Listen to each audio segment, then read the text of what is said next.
again, student and coach of sorts, Moshe. He's going to talk to us a little bit about the media landscape today.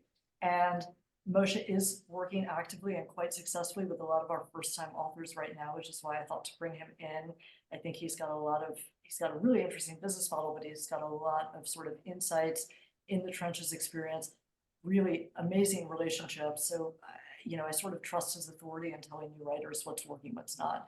So without further ado, Moshe. Yes. First of all, that was fantastic. That was a lot of great advice. I'm still downloading. Nothing I disagreed with, by the way. So in fact, I'd probably double down on a few of them. Well, they might come up as we chat, but please double down. That'd be great.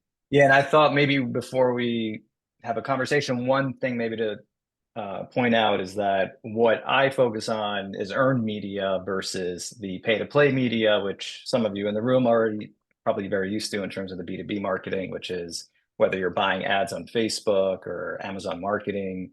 Although I do some of that stuff, my main mission with my work is getting earned media, which is helpful for authors for many reasons. Of course, the visibility, the exposure, and the authority, really, and helping build a platform. So you're going to have a lot more success with smaller hit earned media, whether it's a local affiliate versus, a booker at, the Today Show, noticing that you paid $5,000 to be on some pay-to-play TV show in Atlanta or whatever. That's the real side of the earned media side of the publicity of what I do. Yeah. So, right. But you had, we can jump in and we've got a bunch of questions. I'm pulling them up. Sure. So I'd love to basically know, what the media looks like today for self-help and memoir in particular. How tough is it out there? What are some ways we can think of it, the things we can do that are critically important? Sure. I would say similar, I'm going to double down on what you said, that although some of it might be familiar, how do you stand out and be unique? I think that's absolutely still the case, 100%. But I think one way to think about my job as a publicist is to not sell the book to the consumer, and that might be counterintuitive for writers, but that's what the jacket copy folks do. That's what agents do. That's what publishers do. My job is to figure out how I can help the editor, the booker, fill a need on their end for their audience. Like, what are they interested in? What is currently trending, for lack of a better word? And I think, so a couple of things that they're looking for, and it kind of overlaps. And I wrote out about a bunch of things here. I'll just say, and we can go into it further, but obviously there's the news hook, right? There's celebrity, no name or company, new data or statistics that someone might not have heard of before, virality, nonprofit, charity, or mission focused, and clickability. And I separated clickability versus virality because virality is more, maybe Kelly Clarkson saw, a TikTok and wants to bring that person in, versus clickability, meaning more audience driven in local or national, let's say NPR, for example. They're going to do very different stories, or they might cover it in many different ways. Did that answer the question? No, I love learning about clickability and mission driven. I do want to highlight the research and statistic piece that you said, because that is something that every new author can take advantage of, no matter the category, no matter your TikTok platform or lack thereof. If you have a podcast or you don't, you can take advantage of the fact that there is a statistic you have located that proves a problem that you are solving, or a national sort of issue or a subject of fascination.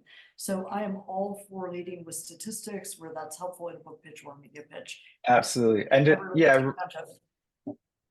real quick on that, I think an important tag to that is that one of the things I do, which Lucinda and I have worked on for a couple of her clients, is place op-eds and essays either prior to publication or book deal or onwards to a book launch. One of the things to keep in mind is that as writers, we're constantly in competition with all the in-house opinion writers at the Times, Bloomberg, Fortune, the Wall Street Journal, wherever you're going to be pitching. they are so quick and so good at what they do that we have to figure out a way to give them something different or something new. And that's the trick. Obviously, my relationships with the editors get the essay seen quicker, but having that data to that point, that the statistics that you're working on are something that's different, a different data set that they don't have in-house is very valuable. Yeah. I'm saying a real life example is Ross. And we worked on an essay for a couple of months, and he just published in Fortune. I want to give some background on what we're talking about here. So yeah, sure. This is a client we're working with who needs some media or platform development, and he's hired a separate company of mine to do that, because that's not typically something that an agent. I get that question a lot, like, oh, so is an agent just going to help me build my platform? Someone like me, I want to advise you on that, because I obviously love marketing and PR, but usually you're going to have to do that yourself, which is why we're here today and why we're learning from Moshe. So this person is running a company. He's really busy. It's a big company, but we need to prove that there's like sort of media attention around him. So he actually commissioned a huge research study to prove the point that he was trying to make about many people wanting to quit their jobs and become entrepreneurs. And that's obviously made the topic of his book.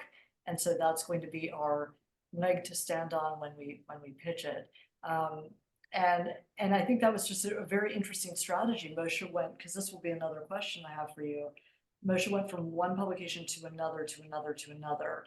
So I'm curious, for those in the room who want to, and I advise this all the time to new authors, like, just take your essay somewhere and publish it. Just like Michelle Dowd, just take it to the New York Times, right? Do you recommend that they do that on exclusive to each publication, or are they getting it out to a wide list of media? And also, Moshe, how would they find the contacts if they're not engaging someone like you? Oh, great question. Okay, so part one is, it depends. If it's, for example, if it's a newsworthy op-ed, right? It's an opinion piece that's going to die the next day or in 2 days because something just happened right now. You can in the body of the email, give a courtesy notice that due to the time sensitivity, this is a simultaneous submission. Similar to how you would do with This is exactly what an agent does, by the way. That's why there's such overlap. Yeah, it's interesting. Exactly. So now, but the caveat is, many outlets won't even look at it if it is a simultaneous submission.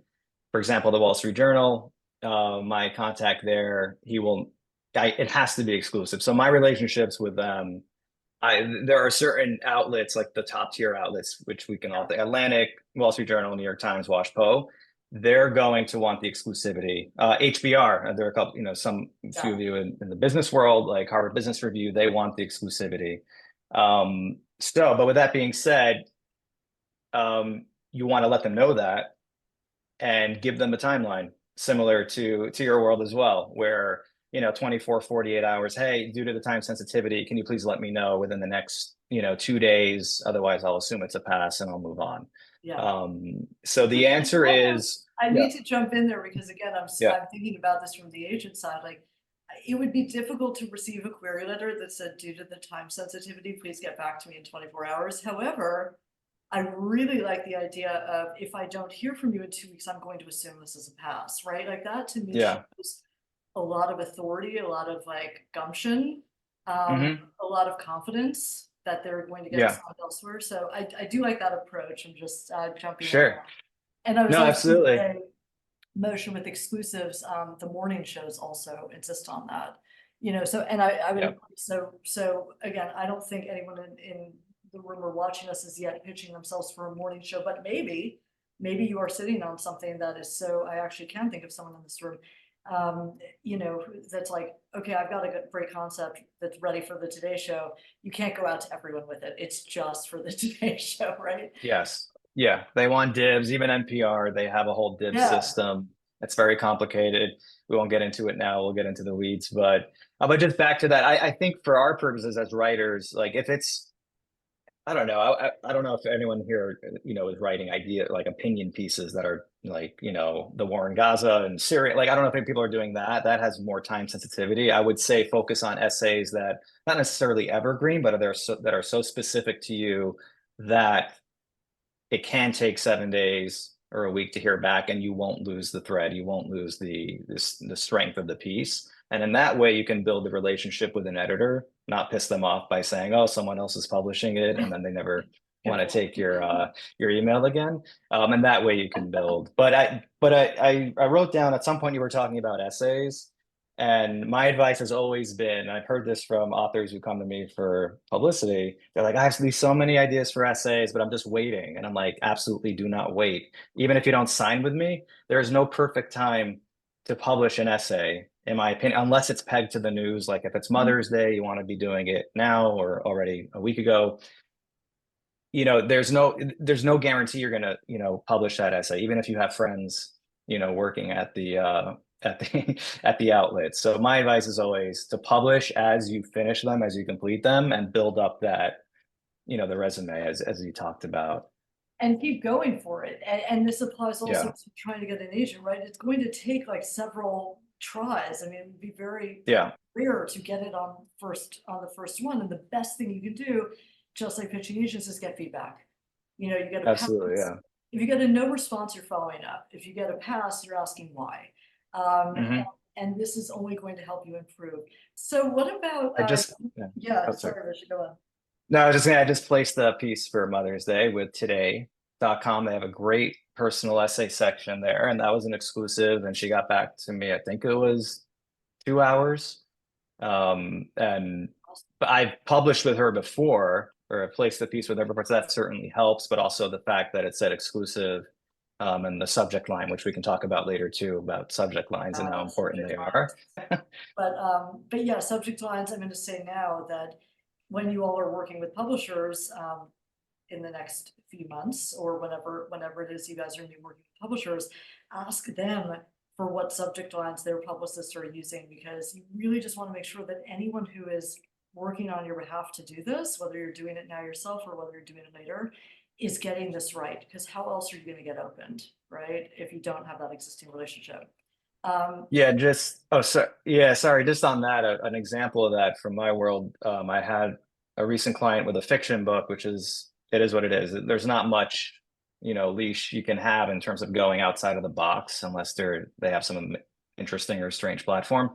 But Jewish, JTA did an article, a really nice feature, a small Jewish, well, they have a pretty good network, but it's not like the New York Times. But their header was like, is a dystopian Jewish novel what we need at this moment, or something in that vein? So I just reformulated that.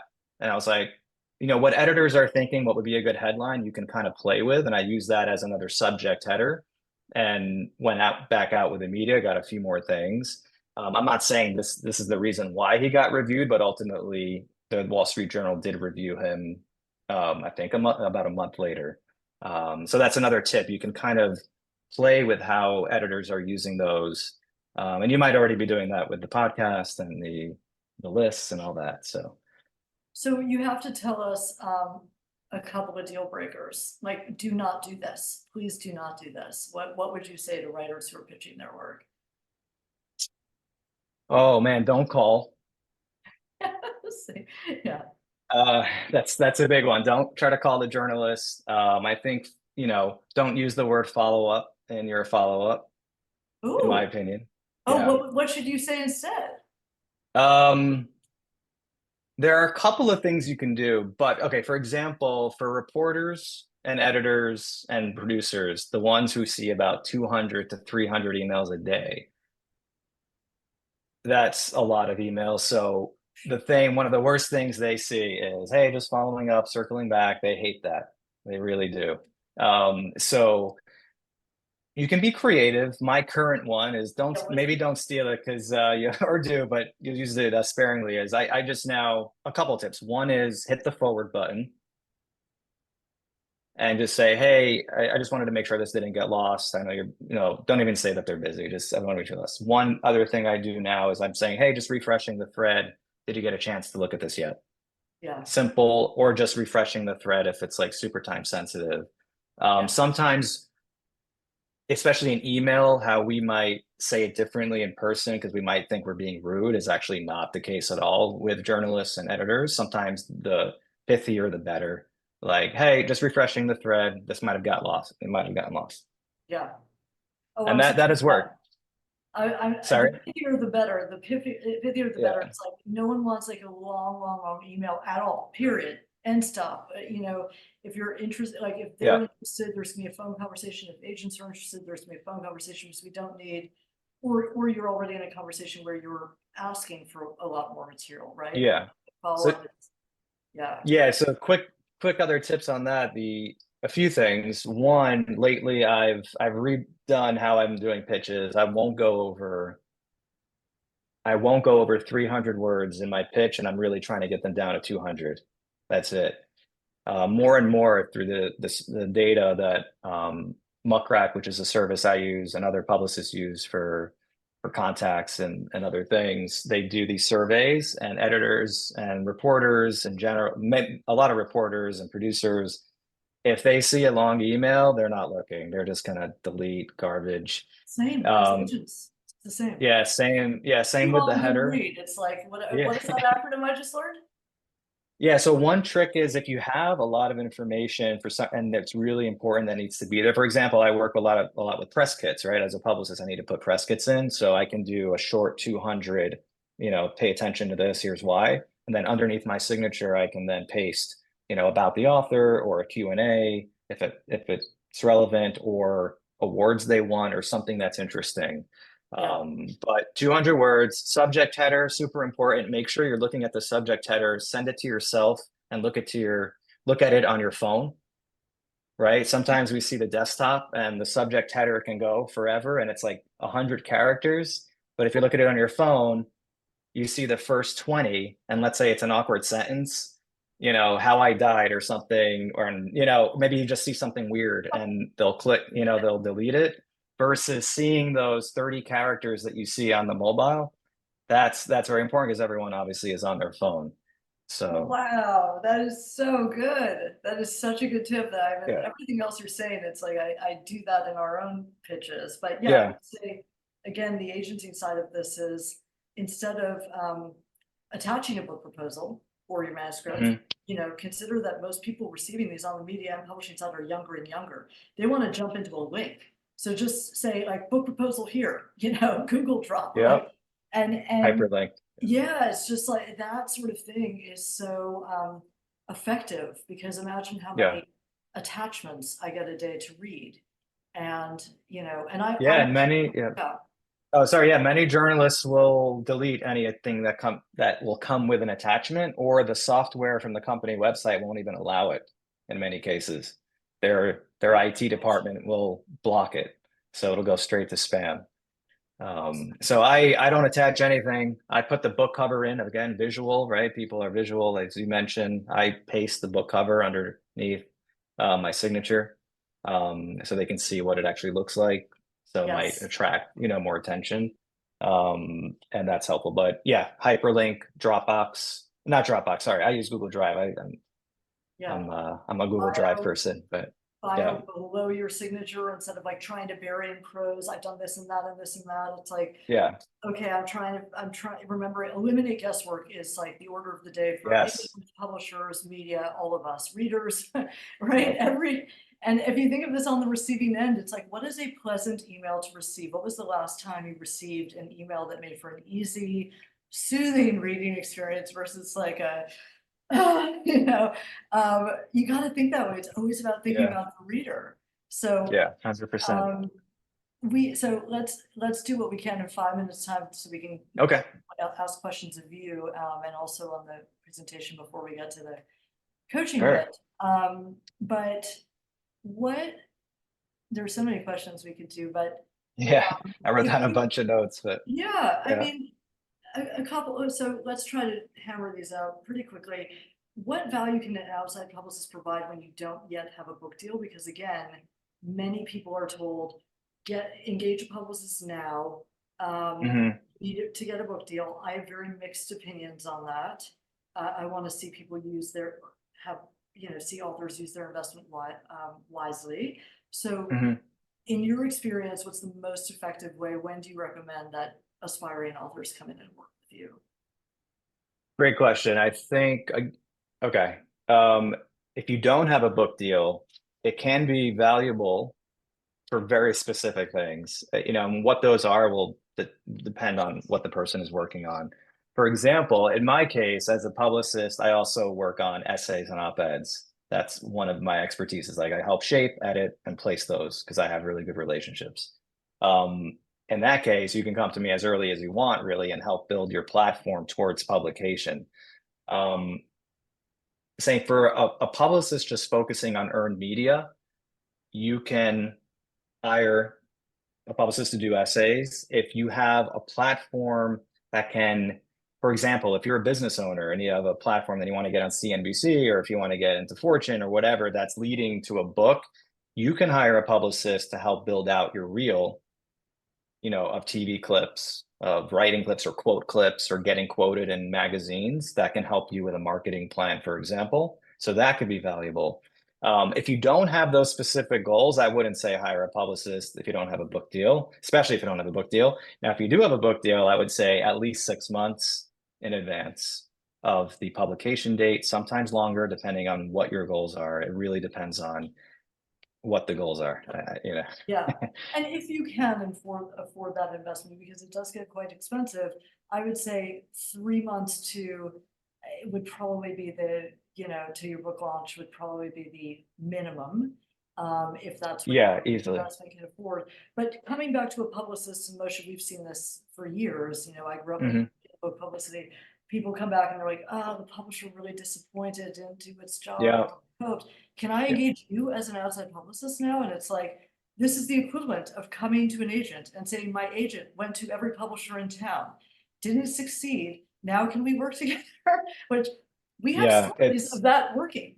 And I'm sure you have stories of that working, but it is so rare and no one wants to be like sloppy seconds, right? Like you want to get in there no, while there's a new and fresh thing to launch. yes. So It's yeah, real yeah, I have a couple quick anecdote on that. Yes, it's very, very tough to work on a book that is either published already or is about to publish in 30 days because the media works on 3 to 6 month lead times depending on what outlet. Book reviews are even harder because there are less of them. Everyone, the media side is getting compressed more and more. So I would say it's very tough. For me, I think I do get a lot of those people who come to me, and sometimes I take them on if I feel like there is value or there's something that I feel like I can get for them. Otherwise, I wouldn't waste their money and time or mine. That's just not worth it. I think a good example of this is another one of your clients who came to me late. oh yes, yeah, it's true. Indeed. She did come to me super late, but it was a book about post-traumatic growth, which I thought was very interesting. It was a topic I haven't really heard about or Psychologist, knew yep. about, and it was a very tough grind. I'm not gonna sugarcoat it. However, um, Time op-ed was placed, an op-ed placed in Time magazine. She was on Factually with Adam Conover. We're working on a piece right now for Oprah Daily. And the other big one was a couple, but Laurie Santos's Happiness Lab podcast, which is Yeah. a massive Huge. podcast, among other things. But it's possible, but the grind is it's a lot more difficult. Book reviews are out of the question at that point. So here's how I think about it before we jump off into questions for you. This client that Moshe is talking about wrote a book called The Gift of Trauma. It was well before there was a glut of trauma books on the market when that was sold. So at the time it was sold, it was like really exciting. This idea of trauma and that could at all be a gift is counterintuitive in the statement that its title is making. Anyway, she's had this kind of burst of media that Moshe has been shepherding. And I think a lot of that is if you are an author doing this yourself or working with an independent publicist, it's like, well, why the time is now. Let me put my time and my investment in it right now because a particular moment or a particular trend or a particular epidemic that our world is facing, so I think that's maybe the time to invest in a publicity campaign pre-deal, post-deal, is when the time is right, not just because you want to get out there, but because other people need what you are offering. And Bryn Marie, I mentioned you because she's a psychologist, and Spanish is her first language, English is her second language, and she found it was, it was very helpful to work with someone who she needed coaching in that, writing help, editing help, all sorts of coaching. So